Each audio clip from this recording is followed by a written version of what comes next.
আসসালামু আলাইকুম সবাইকে পবিত্র মাহে রমজানের শুভেচ্ছা।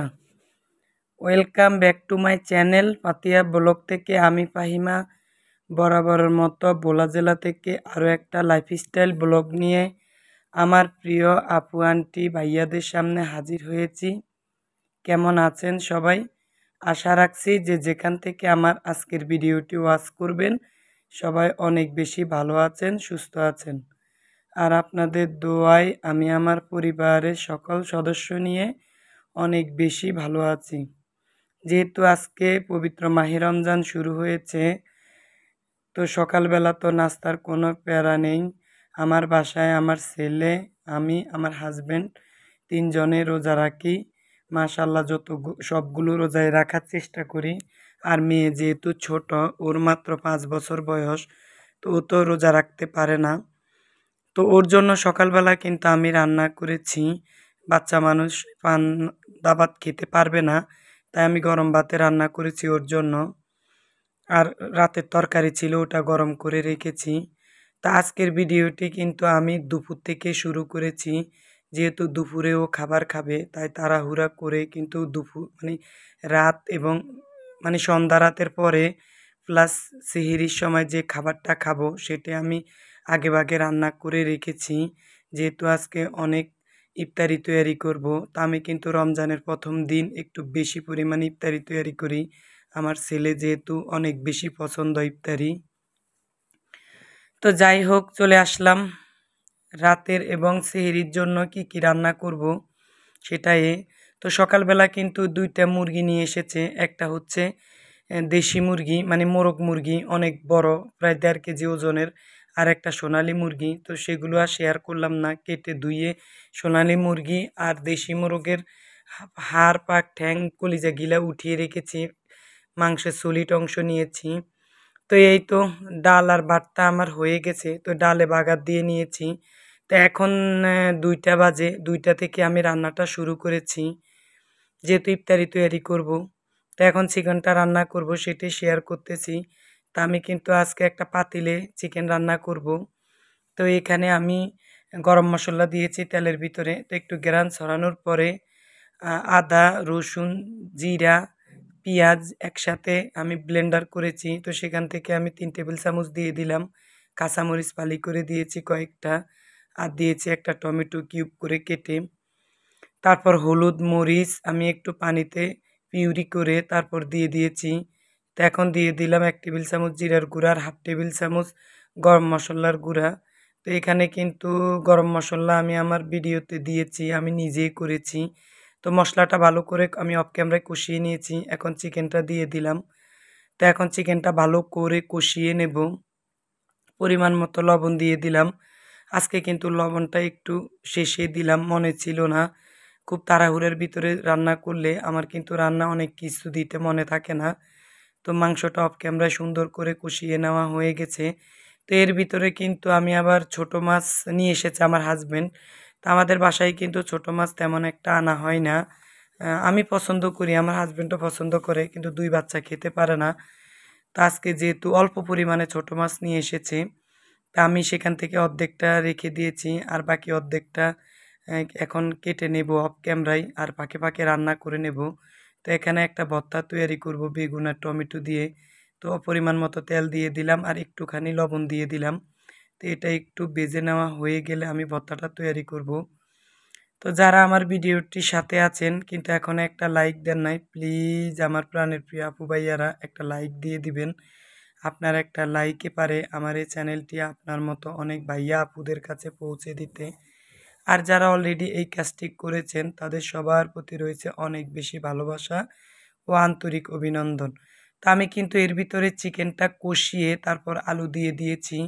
তা আলুটা যখন সিদ্ধ হয়ে গেছে তারপর এর ভিতরে আমি গরম জল অ্যাড করেছি।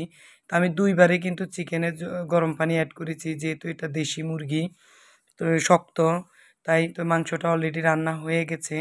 তো এখন আমি সেই ছোট মাছটা ধুয়ে অর্ধেক তুলে রেখেছি আর অর্ধেক এখন হাতে মেখে রান্না করব। তো এখানে আদা দিয়েছি 1/2 টেবিল চামচ, রসুন আর পেঁয়াজ কুচি দিয়েছি বেশি করে, আর 1/2 টেবিল চামচ জিরা বাটা জিরার গুঁড়ি দিয়েছি। তো একটুখানি পানি দিয়েছি। এখন দেড় টেবিল চামচ মরিচের গুঁড়া দিয়ে দেব, আর দেড় টেবিল চামচ হলুদের গুঁড়া দিয়ে দেব। তো এই মাছটা হচ্ছে লাল চিরিং মাছ, আমাদের ভোলা জেলায় এটাকে লাল চিরিং মাছ বলে, কোন জেলায় কি বলে আমি জানি না। তো এই তো হলুদের দিয়ে দিলাম, এখন পরিমাণ মতো একটু তেল দিয়ে দিলাম। তো ভালো করে মাছটা এখন হাত দিয়ে মেখে নেব। তো কয়েকটা কাঁচামরিচও দিয়ে দিলাম। তো এই তো মাছটা এখন মেখে নেব। আমি কিন্তু ছোট মাছ হাতে মেখে রান্না করি, অনেক বেশি মজা হয়। তো এখানে তরকারি দিয়েছি, একটা ডাঁটা দিয়েছি, মানে একটা না, মানে কয়েকটা ডাঁটা দিয়েছি আরই, মানে একটা ডাঁটার গাছ থেকে কয়েকটা ডাঁটা হয়েছে। তারপর একটা টমেটো দিয়েছি, একটা আলু দিয়েছি। এখন মাছটাকে ভালোভাবে মেখে তারপর পরিমাণ মতো পানি দিয়ে দিয়েছি। অফ ক্যামেরায় কিন্তু আমার রান্নাটা করে নিয়েছে। আজকে কিন্তু ডিটেলসে রান্না দেখালাম না, শুধু শর্টকাটে আপনাদের সাথে শেয়ার করি, যেহেতু বিকেল হয়ে গেছে, প্রায় ইফতারি তৈরি করতে হবে। তো মানে ফ্রোজেন করা ধনেপাতা দিয়ে দিলাম। তো এত মজা হয়েছে মাছটা, অনেক বেশি মজা হয়েছে মাংসের চেয়েও। আর এখন আমি সালাদ তৈরি করে নেব আমার হাজবেন্ডের জন্য, সন্ধ্যা রাত খাবে। আর হচ্ছে সে ভর্তাটা তৈরি করে নেব। তো এখানে পেঁয়াজ আর চিলি ফ্লেক্স দিয়ে ভর্তাটা তৈরি করব। তো এখন সালাদ তৈরি করে নেব। কাঁচামরিচ কুচি দিয়েছি, পেঁয়াজ দিয়েছি। তো এই তো লবণ দিয়েছি, এখন শসা আর টমেটো দিয়ে সালাদটা তৈরি করব। তো শসা টমেটো দিয়ে আর পেঁয়াজ দিয়ে সালাদ কিন্তু আমার বাসার সবাই অনেক বেশি পছন্দ করে। তো যাই হোক, যারা আজকে আমার চ্যানেলটি নতুন ভিজিট করছেন, যদি আমার এই ধরনের লাইফস্টাইল ব্লগগুলো আপনাদের ভালো লাগে, তাহলে প্লিজ চ্যানেলটা সাবস্ক্রাইব করে দিবেন। আর ভিডিওর নিচে কেউ স্প্যাম কমেন্ট করবেন না, কমিউনিটিতে গিয়ে একটা লেটার দিয়ে দিবেন, তা আমি আপনাদের ভিডিও সময় করে দেখে নেব। আর যদি সাবস্ক্রাইব করে থাকেন তাহলে আপনাদের সবাইকে অনেক বেশি ধন্যবাদ। তো যাই হোক, আমার ভর্তা, সালাদ এবং মাছ মাংস সব কিছুই হয়ে গেছে। তো আজকে অনেক পদে তৈরি করেছি, তো ডিটেলসে একটু আপনাদেরকে দেখিয়ে দিলাম। তো অনেক বেশি মজা হয়েছে দেশি মুরগি মানে মোরগ রান্নাটা, তারপর ডাল, তারপর ছোট মাছ। তো দুইভাবে কিন্তু রান্না করেছি। তো রান্না আসলে একটা আর্ট, ধৈর্য এবং সময় করে রান্না করলে আর একটু বিভিন্ন জিনিস ফলো করলে অনেক বেশি মজা হয়। তারপর চলে আসলাম বিকেলে ইফতারি তৈরি করব। তো এই তো সকালবেলা রসুন ব্লেন্ডার করে নিয়েছি, তারপর কিছু পেঁয়াজ আর রসুন আমি চুলে রেখেছি বাটিতে। আমি কিন্তু সকালবেলা এগুলো মানে রমজানের সময় চুলে রাখি, আর বিকেলে এগুলো নামিয়ে রান্না করি। তো সেটাই আপনাদের সাথে শেয়ার করি। ফ্রোজেন করা ধনেপাতা, সরি, রসুন পেঁয়াজ কখনোই আমার হাজবেন্ড তরকারি রান্না করলে খাবে না। তার জন্যই কিন্তু আমার তরকারির কালার এত সুন্দর আসে আর এত বেশি রান্না মজা হয়। হয়তোবা আমরা নিজেরাই রান্না করি, নিজেরাই খাই সেজন্য। এছাড়াও আমার আত্মীয়স্বজন সবাই বলে আমার হাতের রান্না নাকি অনেক সুন্দর। আর এই যে বক্সে, মানে নিচের ফ্রিজের বক্সে নর্মালি আমি এই যে আদা মানে বেটে ব্লেন্ডার করে রেখেছি। তো এটা কিছুটা তুলে রাখবো আর কিছুটা এখন ইফতারিতে ব্যবহার করব। যারা আমার ভিডিওটি ফেসবুক থেকে দেখেন প্লিজ পেজটা ফলো দিয়ে রাখবেন, এতে আমার অনেক বেশি উপকার হবে। তো এখানে আমি ডাল নামিয়ে নিয়েছি। তো ডাল এখান থেকে এক পুটলি নেব আর বাকিটা তুলে রাখবো। আজকে চিকেন পাকোড়া তৈরি করব।